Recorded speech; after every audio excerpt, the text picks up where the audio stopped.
Everybody at Stand, my video today is going to be about the FDA Mercury containing amalgam publication of September 2020 and the EPA Dental Effluent Guidelines. I want to talk about those two things, mostly the first one. Before I get into that, my disclaimer here, you could pause the video, read it. Basically, I'm not a doctor. I'm just somebody that was toxic, excuse me, for most of my life. 40 plus years, 11 different metals in me. Mercury was a key issue. I figured it all out, reversed all my health issues, and feel quite good now. And I've helped a lot of people over the last 6 or 7 or whatever years open their eyes to this possible root cause.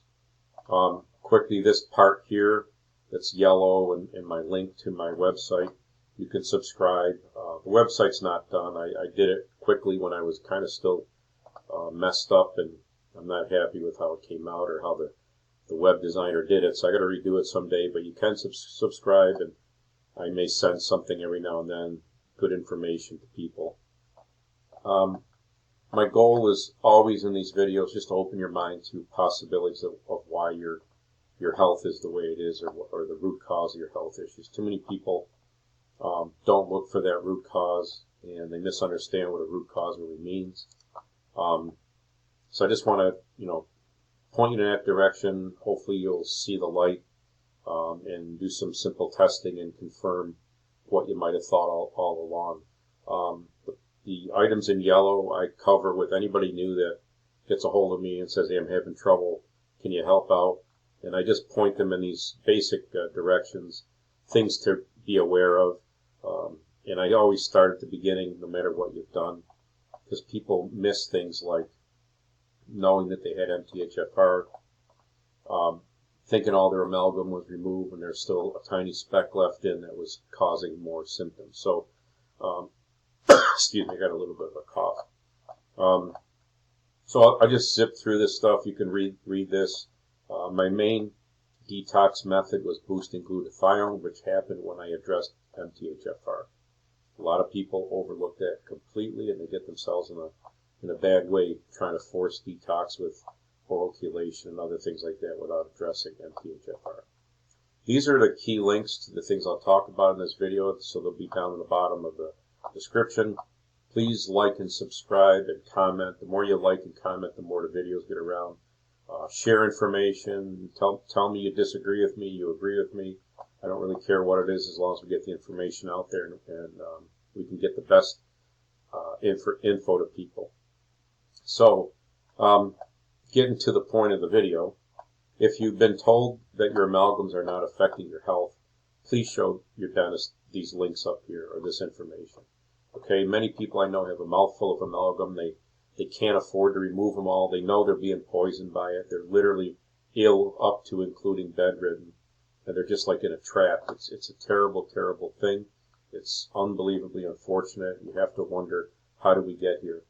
The main link I want to show you is this FDA September 24th they issued recommendations for certain high-risk groups regarding mercury containing dental amalgams. So I'm going to go to that page right now.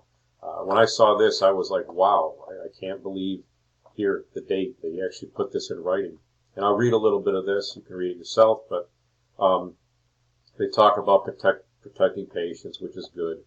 Today, the FDA is issuing updated recommendations concerning dental amalgam and potential risk to certain high-risk individuals that may be associated with these mercury-containing fillings used to restore a decayed tooth.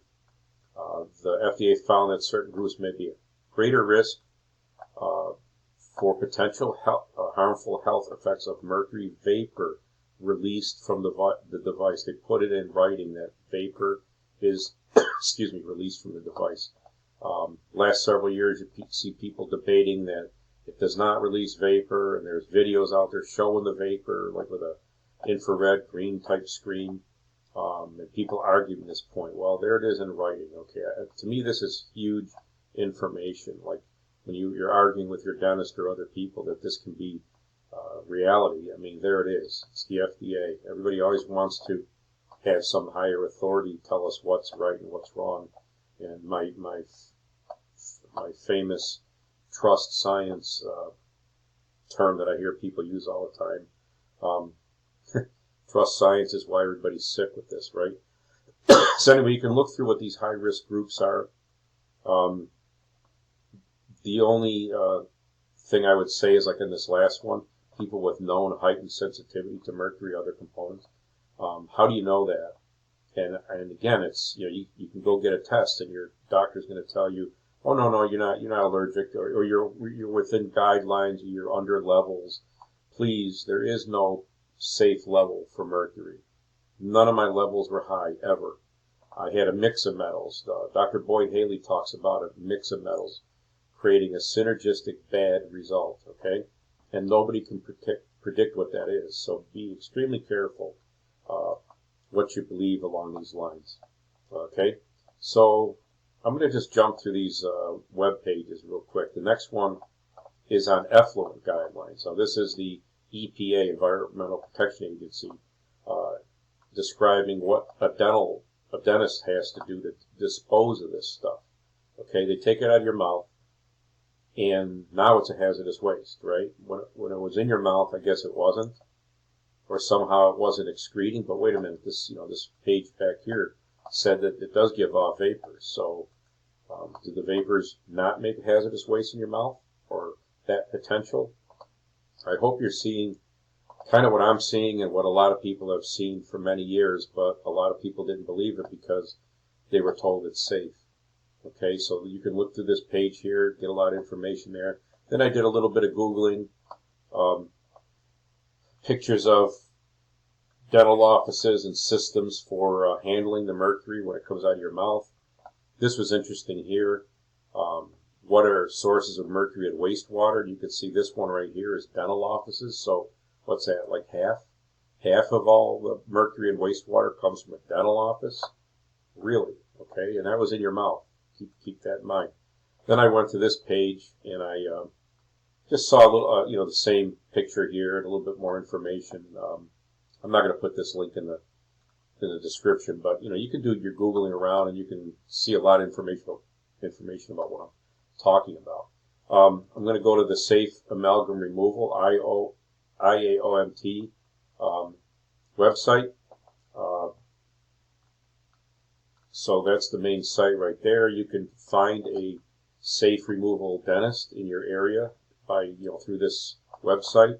And I'm going to go to the page that talks about the actual removal. This video is very good. I'm not going to play the video right now, but if you look at the picture here, I'm just going to point out real quickly, look at how these dentists and assistant are geared up in hazmat type PPE, protective personal equipment, gloves, breathing protection, face shield.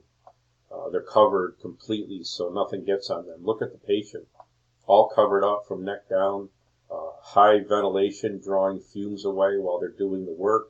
A dam goes in your mouth so nothing goes down your throat so you don't swallow the stuff. A lot of water to keep the heat down, to keep the vapors down while they're removing. When I had mine done, the dentist worked extremely, extremely fast. It was like, you ready? Okay, let's go. He knew the longer he was working on me, the more exposure. So keep that in mind. The dentist may also offer you chlorella and things like that to supposedly bond with the stuff if it's like loose particles in your mouth. I did the chlorella mouthwash, but I spit it out. I did not take any chlorella pills. I didn't ingest anything. I fortunately knew that I was highly reactive to chlorella. Chlorella is a strong natural chelator, and it bonds with mercury, and it made me very, very sick when I took it. I read a lot all about detoxing with chlorella, so I said, okay, great, that sounds, it's natural, I'll give it a try. And I was sick for like 2 weeks taking these pills, and then finally learned all about the fact that they're high thiol, they bond with mercury, and they're not a very effective, when I say strong chelator, I meant they bond with mercury, but they're not very effective at getting it out, so it causes like a lot of redistribution, and you feel terrible. So those are the pages I want to show you. I'm going to get back to my written reminder points. So let's see. Okay, so I already talked about 3 and number 4. So again, how is it okay to have amalgams in your mouth, but when they're removed, they're treated as a hazardous waste? There's nobody that's ever going to explain to me how it's okay. Okay. I always write this backwards, so I'm sorry about that. I correct that now. I already showed you the safe removal protocol. I looked at the page. Look at the precautions taken. It's just like a hazardous waste scenario. So I try not to get too emotional in this, but I helped a lot of people for six or 7 years, and I know people that are ill. The biggest problem most of them have is believing and admitting or realizing they were not told the truth to. And all I can say is, it's not your fault that you were literally lied to about this stuff. It's not too late to get well. It's never too late to get well. So, don't get so hung up on that. A lot of people just want to just trust their doctor or dentist no matter what. I mean, everything I can say and other people like me can say is meaningless, and it's really sad how we're indoctrinated to trust certain people with credentials or degrees or leadership offices and things of that nature. I mean, it just does not work that way. We're all equal. We're all one. No one's better than anybody else. The degree doesn't set anybody apart. I remember a joke years ago. What do you call the medical student that has like a B minus or a C plus average? What do you call a doctor? And I'm not poking fun at doctors. I mean, I'm an engineer.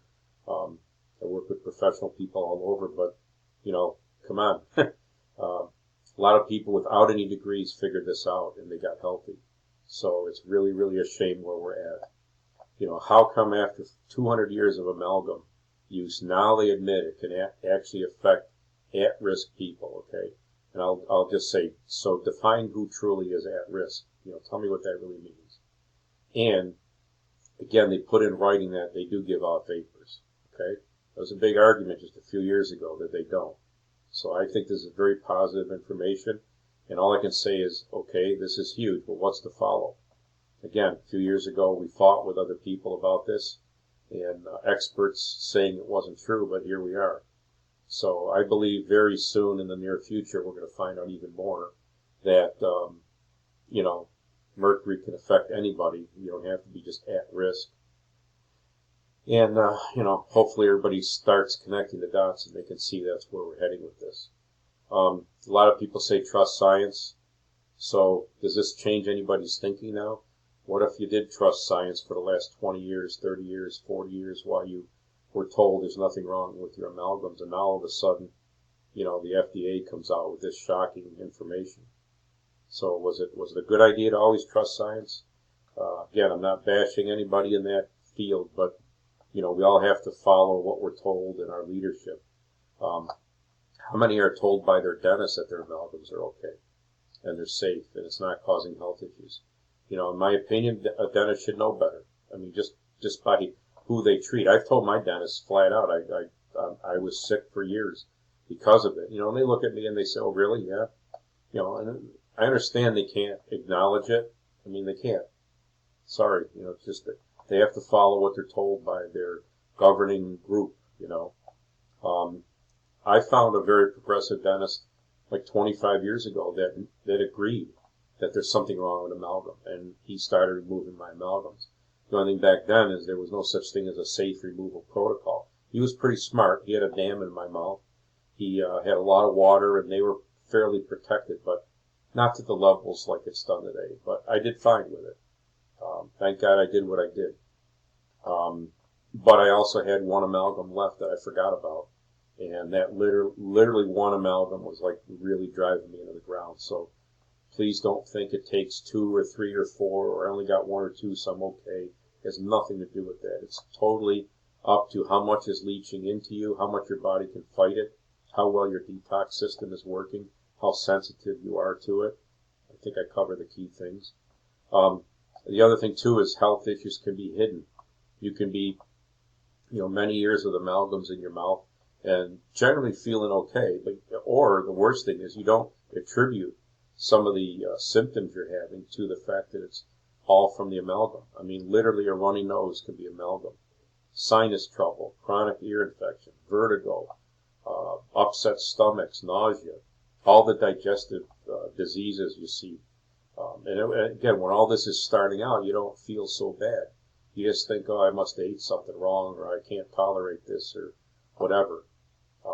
My belief is just very strongly that all health issues are from toxins and toxicity, and when you remove them, you get healthy. And that's exactly what I found from my personal experience. And hundreds and hundreds of people in different groups I've been in over the last 6 or 7 years, they generally find the same thing. The only thing that I do see, and none of us have an answer, is some of us just seem to not be able to get rid of certain things. And we think we're just permanently damaged, and that's sad. Okay? Number 12, MTHFR is a genetic thing, APOE4 genetic. It's related to less ability to detox mercury. This, in my opinion, sorry, another typo, would be high-risk type people. Okay, I have MTHFR, and I have a worst kind of scenario case, 2 variants in the worst way, and it supposedly made my detox maybe around 20% of typical. APOE4, I don't know a lot about that. A friend has told me about it a lot, and it's basically like inability to detox mercury completely, I guess. I just don't know how bad it is, so I never helped anybody with that. But again, it's they call it a genetic thing. MTHFR affects methylation. Mercury affects methylation process. So they both do the same thing. So you can kind of argue that it's not really genetic. It's really just a result of mercury. It's a lot of things a lot of rabbit holes you can go down there. But I don't want to get into that here.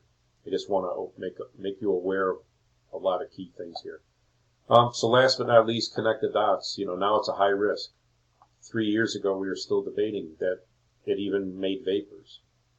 I think the web page refers to you can make more vapors if you grind your teeth. Well, grinding your teeth is actually a mercury symptom. Okay, we all do it, or most of us, I should say, do it constantly, almost. So it's because of the mercury. Something about it makes you grind your teeth. I don't know what, but when you get in a group with mercury people, everybody will say, "Yep, I grind my teeth." So, to me, usually they slowly reveal the truth so we don't get too upset. If you think of the asbestos, mesothelioma, I think I said that right, other legal things like that, can you imagine, if they right now said to everybody, yeah, you're all sick because of amalgams, there would be a whole lot of problems to deal with. So I don't want to, get into that too much. I really just hope you open your minds to some of this stuff, and I know people want to see scientific information. They want to see it from an authority, and there you go. FDA, September 24th, 2020. Thank you, doctor, whoever you are. I just hope this is the beginning of a lot more really, really great things in the health field. I don't want to get into the politics or whatever, but that appears to be where we're trying to go, and that might be a lot of the battling we see going on. So, anyways, hope this is helpful. Please spread the truth around as much as you can, and wake people up, and hopefully y'all get well. Take care.